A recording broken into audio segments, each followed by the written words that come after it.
I've got the Challenger pushed in the garage now. And I'm about to pull this engine out here. The V6, the old V6. I got the car up in the air. Got some oil leakage here somewhere or something. Hopefully not the power steering fluid or anything like that. I mean, regardless, I guess it doesn't really matter. In the end, I'm gonna replace it. I'm debating whether or not drop it out the bottom here or take it out the top, the engine here. So, I mean, either way, it doesn't look super horrible to try and get everything disconnected and taken out. Because the guy who had it before already kind of had it disassembled, so. And then I'm also looking at where I need to mark this, because right here is a reference point for me. Like, the seam of the transmission and the engine are right about right here with this cross member. I might end up taking it out the top, but I don't know. I'll probably end up taking all this stuff off and repainting it all, make it really look nice underneath. Maybe paint it red, or I'm thinking I'm probably gonna have to end up getting either another rear diff or some other CV axles, something that'll be stronger to hold this power.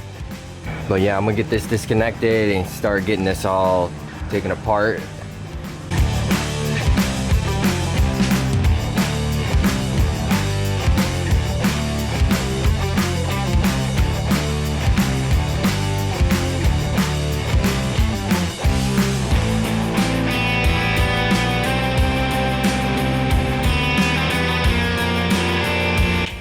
Alright, I got the transmission out now. It's actually not a bad job to come out. Like, it's relatively easy. I do have an advantage. I do have a lift. There's the transmission. That was relatively easy to come out. Other than the drive shaft. The drive shaft that thing took some time coming out.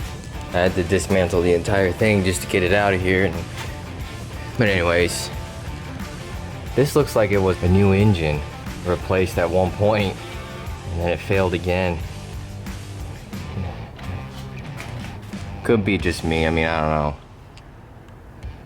But it kind of looks newer to the vehicle. But so I just noticed, which is a little weird because the reservoir is right under the fender next to the wheel here. But in a sense, this is actually pretty nice. It's an electric power steering pump.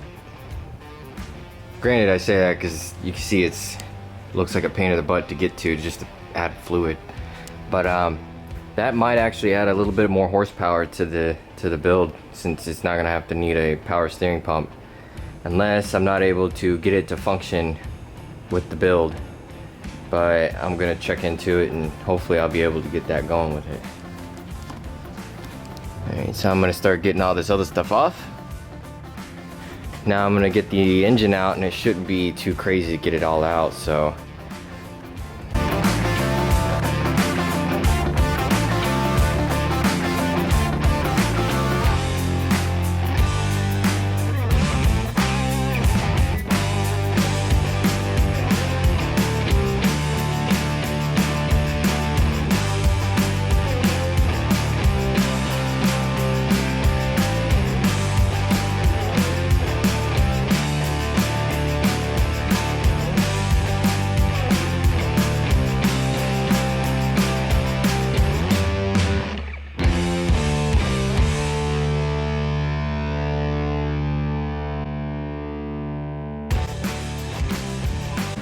Alright, engine's up. And that was way quicker taking it out than the transmission, but the AC was already taken off and everything, and coolant was already dropped, and the intake manifold was already taken off. But that was really the only things off, and even then that would have been easy to dismantle. But other than that, it came out in probably, I feel like 30 minutes.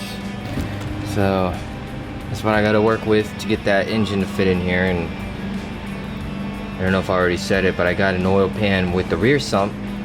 And because you see it, this one's a front sump. It's got the front sump on it. And I bought one that was a steel one.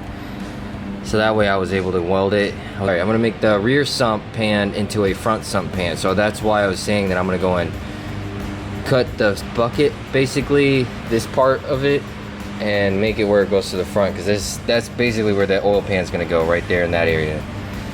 And then I might have to end up notching out something back there for the oil filter, so that way I can have it. I'm gonna have to relocate the oil filter somewhere else, either it be up here or wherever. I don't really care, just out of the way. But yeah, I'm not even entirely sure how I'm gonna do this. I'm gonna go ahead and cut these brackets off, because it's like, see, it's like a circle, and then it hovers up a little bit. That, or leave them. Now I'm gonna get some of this other stuff off the front. It looks like enough space for an LS, so there she is, old LS, sitting in the corner next to the transmission, which is behind the rack. I'm probably gonna sell the engine and transmission. Somebody who wants to rebuild one for their car or whatever. So I mean, it's all there. It's just I had a lot of oil. There's a lot of oil in the exhaust. So something happened there, and it's on both sides. So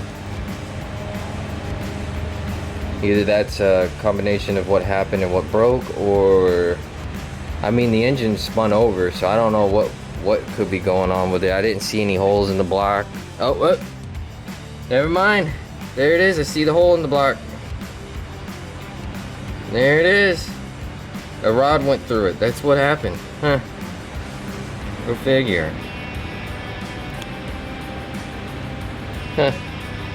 I was wondering. I didn't know if I saw one or not, but it's not too bad. I mean, if I really wanted to, I could actually maybe fix that. You know, JB weld, slap a little JB weld on that, and get a new connecting rod. But I mean, I'm not gonna try anything, so.